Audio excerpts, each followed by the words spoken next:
Shruti hosted its first fall season concert with a violin duet performed by Sri L. Subramaniam and Sri Ambi Subramaniam.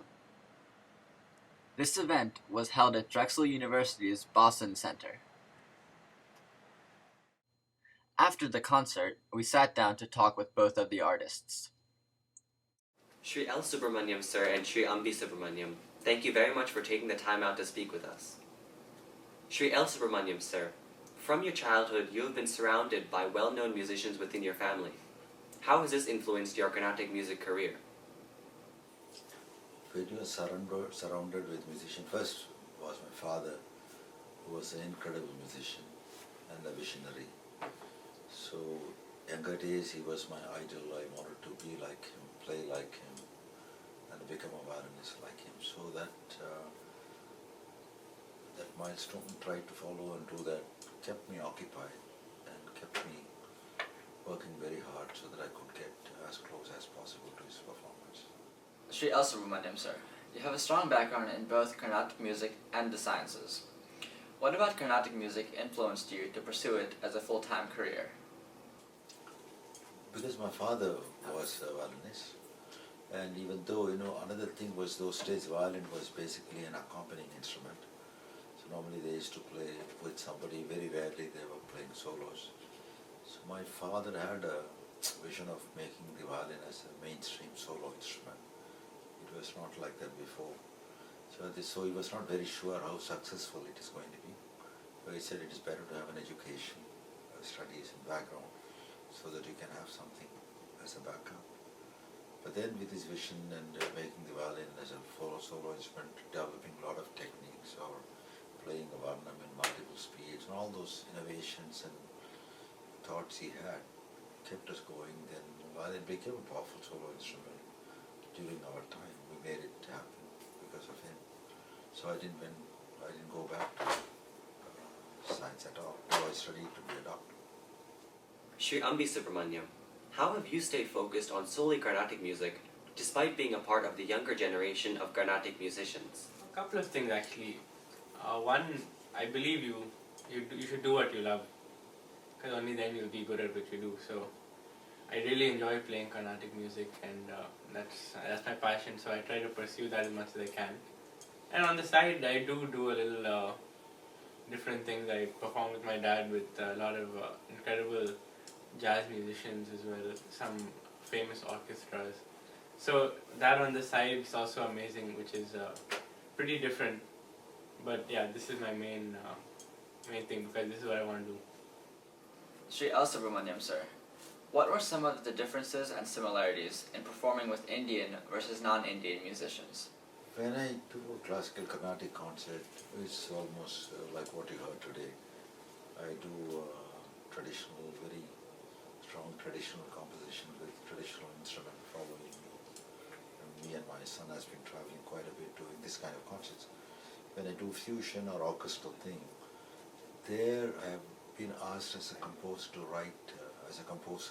write composition for orchestras, because many times major orchestras has asked me to perform with them, but there's no repertoire there to perform with them. So they have asked me to write composition like Maestro Mehta from New York Philharmonic, Moscow Symphony, and a lot of orchestras from different London Philharmonic.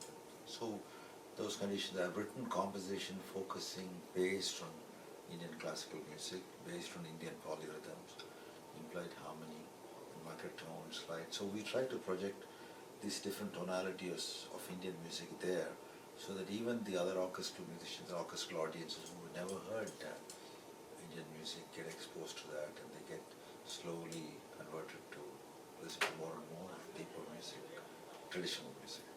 Sri Ambi Subramaniam, performing solo and with your father, you no doubt have seen the vast opportunities that Carnatic music has to offer.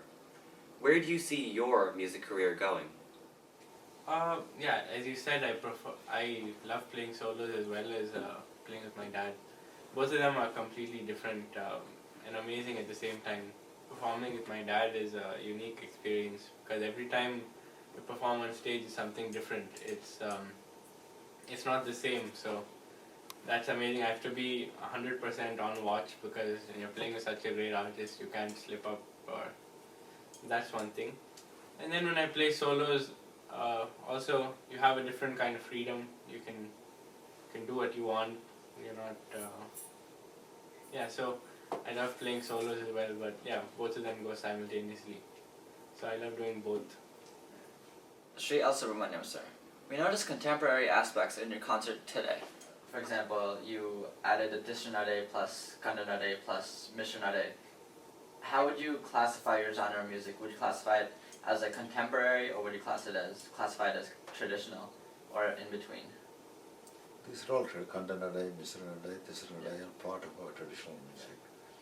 If you see from the time Carnatic music developed fully, there have been composers who have compositions that have been created in Kandana, Kanda Chapu, Tisrana, Sangirana Chapu, Misra Chapu. All these things have been there since 18th century. And many of our artists have not developed the technique to improvise on those, unfortunately.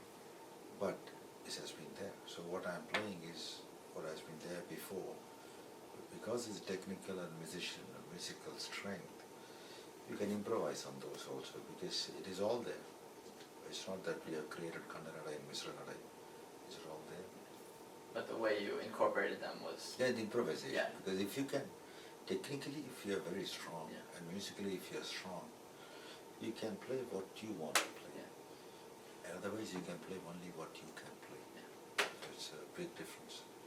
So my father has always insisted that we should be completely technically free and musically free. So suddenly if you want to play Mr. Nada, there should not be any inhibition because of technical inhibitions. So because you can play Mr. Nada in any raga, you should be able to play, not in certain ragas. Suddenly you play like Dharmavati, which is unusual raga, or you play some other raga, complicated raga, Rama, whatever it is. So suddenly you should be able to play that. So technically if you are strong, and musically if you are strong, you know how musically to incorporate so it doesn't become boring. So there are, even within Mr. Nade, there are a lot of subdivisions, a lot of overlapping, a lot of different patterns which goes on, which is the strength of our music, which is one of the greatest aspects of Carnatic music. All the nades, all the microtones, 72 parent scales and millions of ragas from that, and thousands of possibilities which are all there. How much one uses depends on what vision one person has. Once again, thank you for taking the time to sit down with us.